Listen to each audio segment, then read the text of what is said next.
card you called stop at. They can see the black. In fact, they not only can see the black on the back of the 2 of diamonds, but they can feel it. If I rub it on the back of their hand, they'll actually feel the warmth still on the back of the 2. I say, watch, you're going to actually feel and see the smoke stain leave the back of the 2 of diamonds. It's gone, no smoke stain. The spectator lifts their hand, and of course, beneath their hand, the card that's been there from the very beginning, they find now the smoke stain. Touch one. In this case, let's say, oh, the 5 of clubs. How curious. Because look, my prediction perfectly. They want again. Again, we turn over the card. In this case, the 6 of hearts. 6 of hearts. With trembling hands, they open up the scrap piece of paper and they find that the prediction no longer reads 5 of clubs, but now reads 6 of hearts. Perfectly matches their bill, okay? I say, let's take it a step further, though. I know what you're thinking. Well, you're saying, well, great. That's pretty magical, Mr. Magic, but what about my bill? So watch, I'll take the piece. I'm going to fold the piece inside the bill. Fold it up, give it a squeeze. And now watch, because you're going to see, surprisingly, the bill is restored. We go through the cards, and I'd have you touch one. Let's say you touch that on the 4 of spades. You say, wise, chase, the 4 it is. We use another one. Touch another one. They touch, let's say the 8 of spades, somewhere in the middle of the pack. Excellent. Someone up in the 3/4 end of the pack, the 9 of hearts, an excellent choice. And finally, the 9 of diamonds, say. 4 cards touched. I say, you touch 4 cards. Do you remember all 4 cards? They say they might, yes, no. I say, well, let me make it quite simple for you.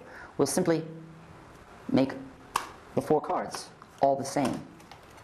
After all, it makes it much easier. Rather than going through the card and having to pick a card. Adrian, say stop anytime you want. Stop. Excellent choice. Now, that's going to be a card. Keep in mind, though, you could have taken that card. You could have taken this card. Possible, this one or this one. You could have even taken, well, any of these. At any point, you could have said stop, but you said stop at that one. Take a little peek at that one. I don't want to see it. Take a little peek-see at it. Little peek-see. Okay? Keep it in mind. Watch me carefully. Here we go. Now take your card, slip it into the middle of the pack. How fair is that? Take this little rubber band, wrap it around the pack like that. Now watch, I'm going to make your card actually stand out. 3, 2, 1. Just comme ça. Now the backs of every card in the pack, they're all red. The backs, all of them, have changed, except for one card, which of course was your card. The Ace of Hearts, they're all red except for one, the Ace of Hearts. And with any luck, it's now the only blue-backed card. Cards. Here is the prison cell, the maximum security prison cell. It's been examined. There's nothing in there the prisoner could, unfortunately, try to take his life with. There's nothing in there. And the 2 prison guards. The 2 prison guards with their tiny little smiles because they're sadistic bastards.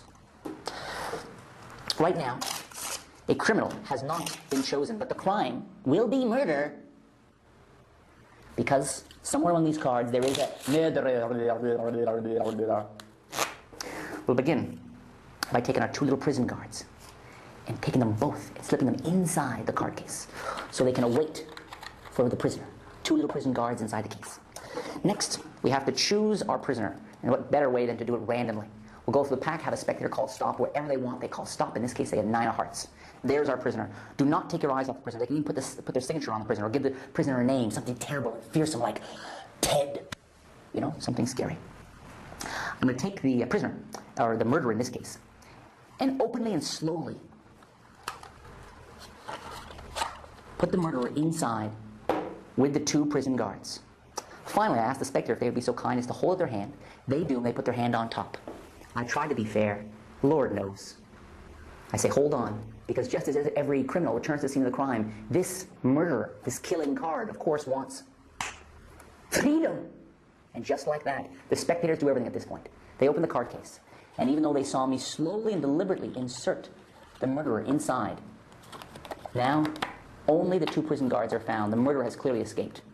And unfortunately, when they lift their hand, they see horrors upon horrors upon horrors. The murderer has returned back to society at large.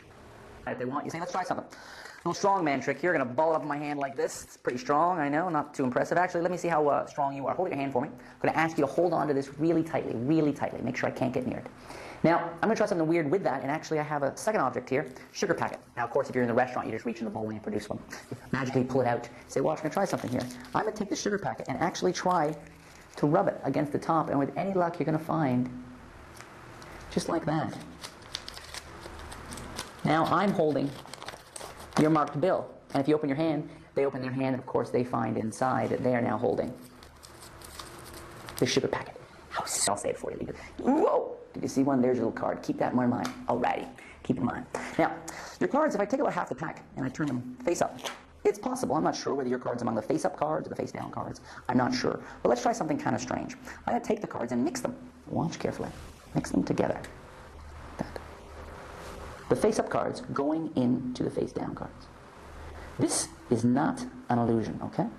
To even emphasize this, I'll shuffle the cards I want you to see.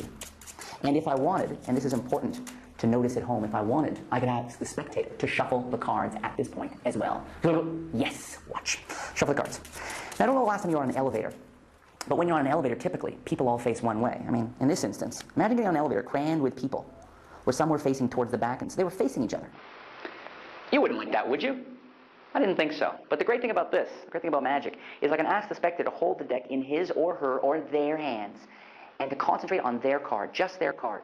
And imagine that just their card is the only one facing up while all the others are facing down, that only their card is the rebel in the elevator. And then they, the spectators, can spread through and they will find only one card, and one card only is face up. And that, of course, is their card.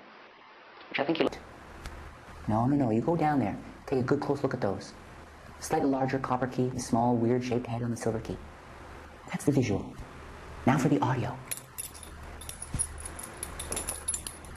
That's the audio. You can hear them. Now if you hold out your hand, hold on to both keys. Turn your fist over. Hold on them for a moment. That's the tactile.